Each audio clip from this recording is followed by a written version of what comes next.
things about me personally, leading with some of the other folks.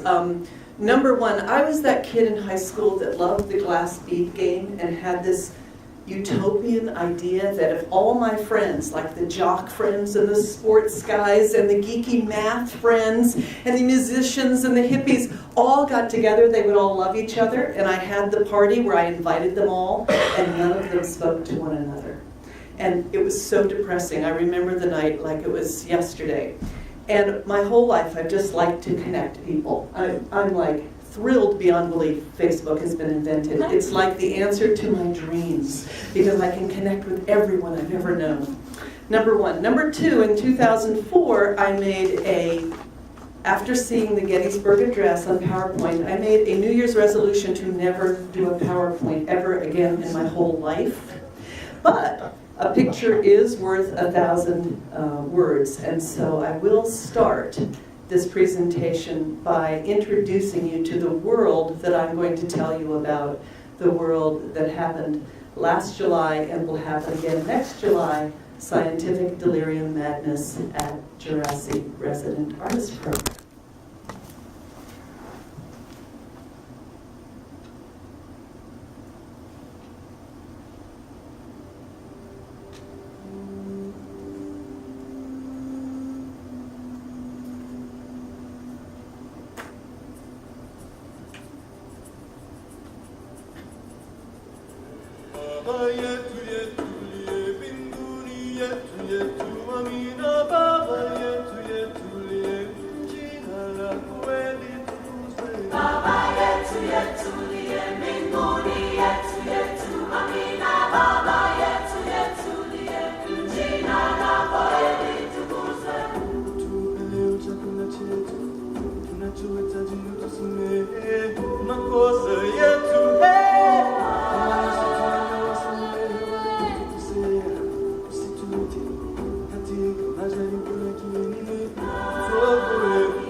So that was our group. In November, one other self-revelation. There's a YouTube of me. I hope you'll all look at it because it's had about 314 views, and I'd love to get those numbers up. So take a look. It's me talking before 10,000 people, which is a trip in and of itself. And so just find me on YouTube. But in November of 2011, I took the job as executive director at Jurassic Resident Artist Program, in large part because you have one of the top artist residency programs in the world, right in your own backyard. And it was time to get back from a lot of big jobs with lots of corporate work with art, back to artist, and being on a mountain with artists, and being closer to the way in which artists think and the way in which artists work. And I would be remiss not to mention that I have two board members in the room right now, Drew, who spoke at the Laser last night in Berkeley, and Dale Jurassic, one of our founding trustees, is here in the audience as well.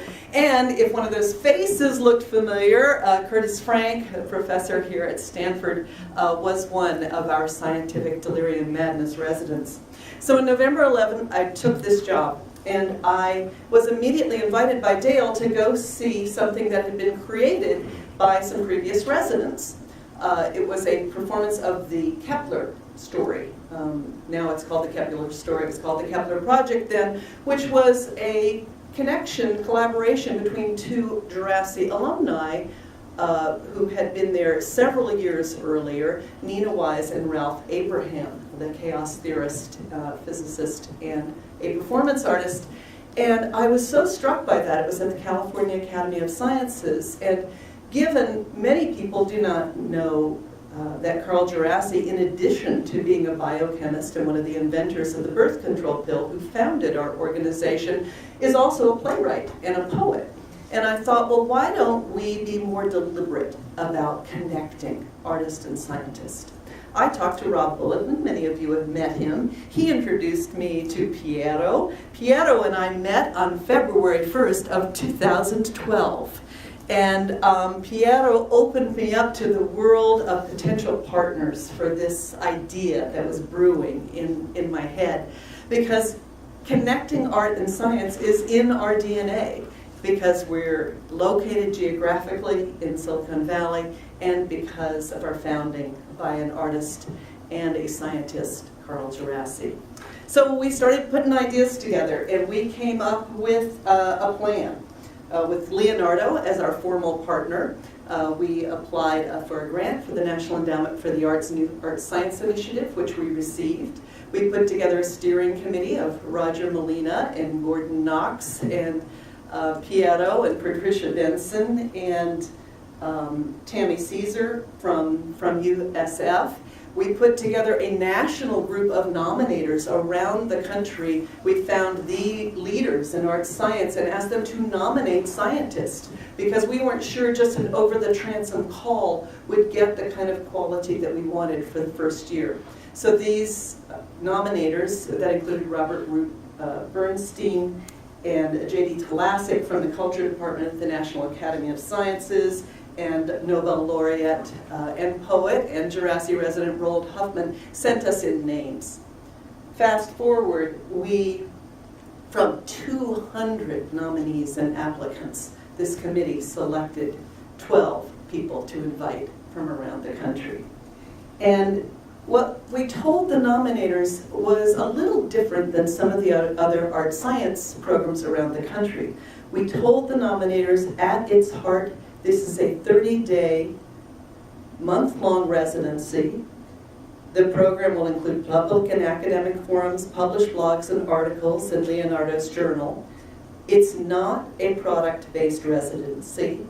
Artists and scientists will be free to work on their own projects, and participants will be expected to be in residence for the entirety of the time. Accommodations, all food, 5 nights a week, dinners prepared by our chef, and local transportation will all be provided. And we are seeking scientists who are involved in significant art-related research and/or practicing form of art, and/or have original ideas on how to integrate art and science, and this includes poetry, playwriting, fiction, creative nonfiction, choreography, music composition, media arts, filmmaking, painting, sculpture, and photography. And by the same token, artists selected had to have a track record of work driven by the influence of biology, chemistry, physics, math, environmental, or agricultural science. A strong sense of play and experimentation is essential. So based on that, we ended up with a biologist, a chemical engineer, a physicist, a medical doctor, a geologist, a composer, a prose writer, a poet, a choreographer, a media artist, a civil engineer, acoustical artist, and a visual installation artist. And this doesn't do them justice. It was almost impossible to panel them because they were discipline bending at every turn. They are creating whole new areas of the intersection between art and science. So what did they do while they were there? You saw a little bit of it on the screen. We treated them like we treat the other 12 artists. Other times during the year, for 6 other sessions, we have 12 artists come up at a time to spend time together at Jurassic. But we tell them at orientation, you don't have to do anything. You can just be. You can just be. It's a very powerful thing to tell creative people. We did ask them to blog about their time when they were up there, and the blogs are still up on the Leonardo website if you'd like to take a look at them, leonardo.info. We asked them to put together a little something for our annual open house when we open up the gates one time a year for 300 members of the public to come up the mountain. And we asked them to listen, really listen both to themselves and to their fellow residents. So I told you that we told them they could just be. Well, they were, with a vengeance. And I want to read some of the things they told me about what they did while they were there at the end of their 30 days. Ari Frankel, our composer, I took my time. I took it, turned it around, spoke to it, and listened. And I liked what I heard, what I saw, felt, breathed, composed, edited, presented, built, installed, and produced. Sasha Petrenko, I developed a 20-minute performance piece with sound and movement relating to the geologic time scale to human time, called Retime. Parini Sundaralingam, this invaluable residency provided me with the chance to create 2 new cycles of science poems, one based on the scientific work of Don Sumner and the geological explorations of Mars, and one based on the landscape and animals of Jurassic, in addition to individual poems inspired by Kurt Frank's work on the chemistry of paintings. The residency also allowed me the chance to explore and create new sculptural work. It finally offered me the chance to meet and collaborate with dancer-choreographer Donna Sternberg, who generously choreographed and danced some of my poems. The first time that I've had the chance to consider my writing in regards to dance. Meredith Tromble worked on a 3D interactive project that recreated the dreams of scientists. That's how they got started, and they continued that work up at Jurassic. While at Jurassic, my collaborator Don Sumner and I created a new version of our interactive 3D digital installation, Dream Vortex. I also filled Barn Studio B with a Dream Vortex-related physical installation. It's all the real world, including new drawings and a central sculptural arrangement based on an exchange with our fellow resident, Jim Crutchfield. With the assistance of Tom Sheen, he's our facilities manager, I started a new sculptural performance project with the working title, Message to Claude Shannon. Donna Sternberg talked and listened to scientists and artists. She choreographed a poetry by Parini. She sketched and she followed whatever whim came to me, talked about future collaborations, and mostly allowed myself to just be. Don Sumner at DRAP, I shared ideas and experiences with my fellow residents, as well as working on a specific project with Meredith Tromble, the Dream Vortex. Much of my time was spent programming the digital version, but I also made a physical version with barbed wire and debris called Farm Dreams that you saw in the video. Charlotte Jacobs from here at Stanford. I spent most of my time writing my biography of Jonas Salk, and from the pages that we heard, this is going to be published this fall by Oxford Press, I urge you to read it. It is a page-turner about an important time in our history. I attended the presentations by other artists, participated in the open house. Devavani Chatterjee, I worked on 4 projects, a series of poems set in exterior and interior landscapes, the Northern California coast and Bengal, a creekside installation of memory and magic, an essay on the creative spaces that intuition and artistic practice can bring to scientific training, and a series of photographs that aspire to capture a little of the time, space, air, and light of the ranch. Budi Prakosa and Andreas Siagian from Indonesia run a little kind of hackateria called Life Patch.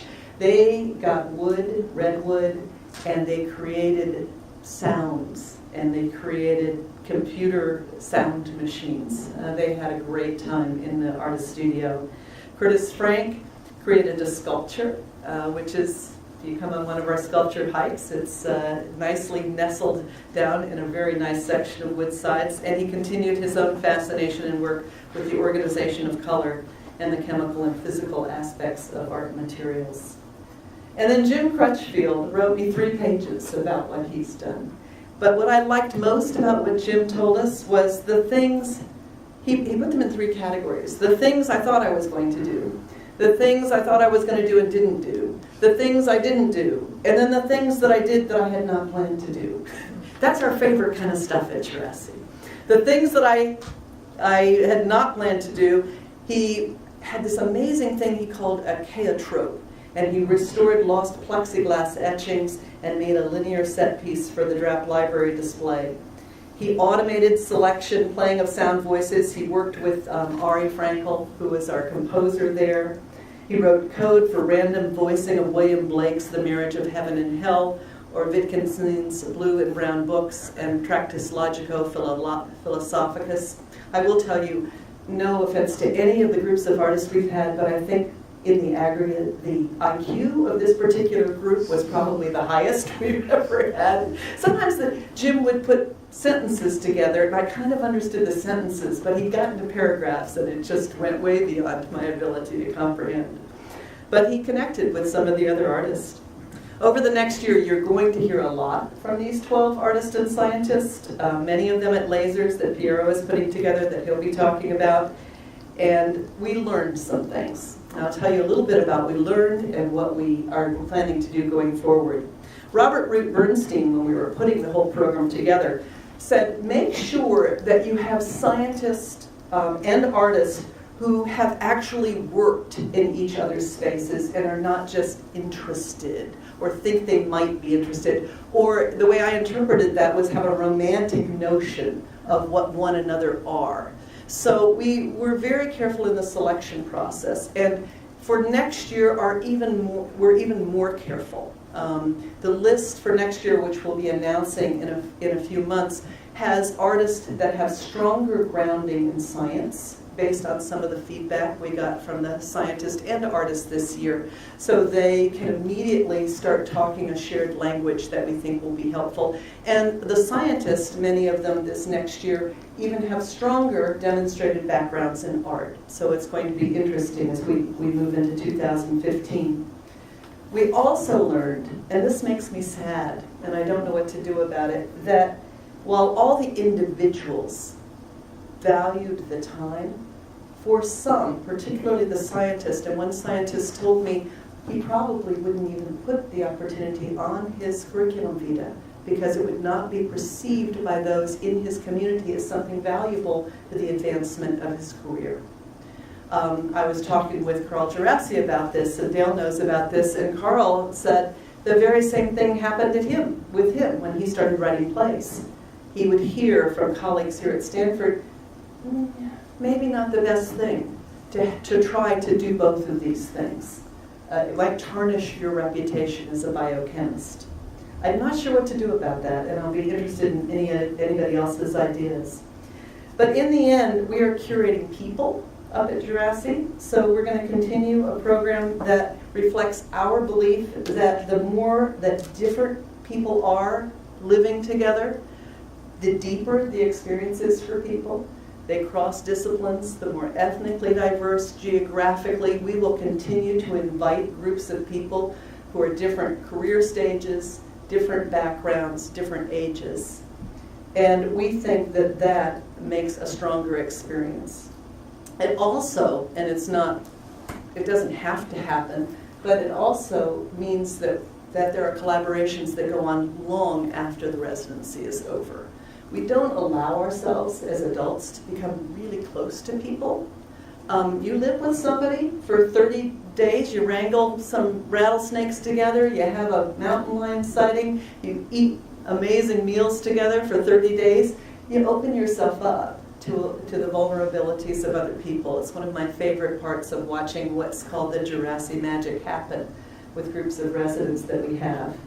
And we're also higher on the radar screen for scientists who have an interest in art and a practice in art. So we're starting to integrate even more scientists into our regular sessions during the course of the year too. And in fact, several of the scientists that had applied, and artists that had applied with an interest in science, have come to other sessions. We just had a man named Paul Max Payton, who by day is the chief data scientist at Visa and also does these extraordinary algorithmic art creations. So we're starting to see more scientists in our regular mix.